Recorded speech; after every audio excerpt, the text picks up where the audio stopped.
အောင်မန် ဟိုတယ်အောင်မန်းပြူသွားတယ်လူတွေအများကြီးပိတ်မိနေတယ် ဒီနေ့လောကစိတ်မကောင်းစရာတဲ့ဝမ်းနည်းစရာတဲ့ပြောမယ်နော်အကုန်လုံးသိပြီလားနော်ဒီနေ့မြန်မာနိုင်ငံမှာနေလင်းနိုးတာတော်တော်လေးရောကြမ်းတယ်အခုကြည့်ကြည့်လိုက်စကိုင်းမျိုးတော်တော်ပြည့်စည်သွားတယ်နော်ဒီအမမျိုးဆိုတင်ထားပြီဒီကညာရဲ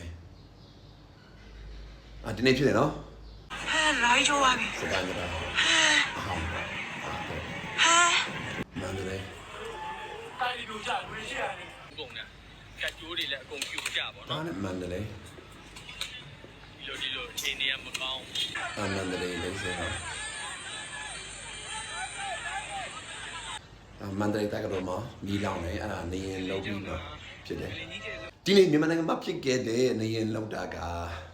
epicenter ဒီမှာစကိုင်းဒါပေမဲ့ဘယ်လောက်ပြင်းနေဆုံးပြမယ်ခဏအိုးဒီအောက်မှာဆိုရင်ခံလို့ရတယ်နေရင်လောက်တာဘန်ကောက်အထိလည်းပါတယ် magnitude က 7.7 တော်တော်လေးရောပြင်းတယ်တော်တော်အန်ဒီရရှိတယ်တော်လာဒါဘန်ကောက်မှာဖြစ်တယ်ဒီနေ့အဲ့တိုင်းအောင်မနဲ့လူအယောက်4300လောက်ကြောင်းနေတယ်ဒီလိုတွေ့တယ်တော်တော်အချိန်မကောင်းဘူးဆောက်စရာနော်အနေပြီးတော့လမ်းတွေတော်တော်ဖြစ်စီသွားတယ်မကြည့်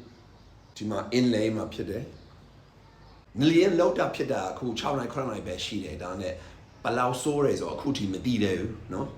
ဒီလိုဖြစ်တာလုံးဝစိတ်မကောင်းတော့ဘယ်နှယောက်ဆောင်းသွားတယ်ဘယ်နှယောက်တန်းညာထိသွားတယ်ဆိုမသိသေးဘူးဒီနေ့သိမှာမဟုတ်မနေ့ပြန်လည်းသိမှာမဟုတ်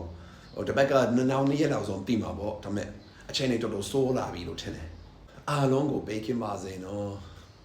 ပြီးတော့နောက်တစ်ခုဆူတောင်းအောင်ပါဆူတောင်းအောင်ပါဆိုတော့ဒါနောက်ဆုံးလို့ဆူတောင်းအောင်ပါဘာလို့ဆိုတော့တစ်ခါလေနေရင်လောက်တယ်ဆိုရင်တစ်ခါနှစ်ခါသုံးခါလောက်လာတယ်ဒါနဲ့နောက်တစ်ခုမဖြစ်အောင်လည်းဆူတောင်းအောင်ပါနော်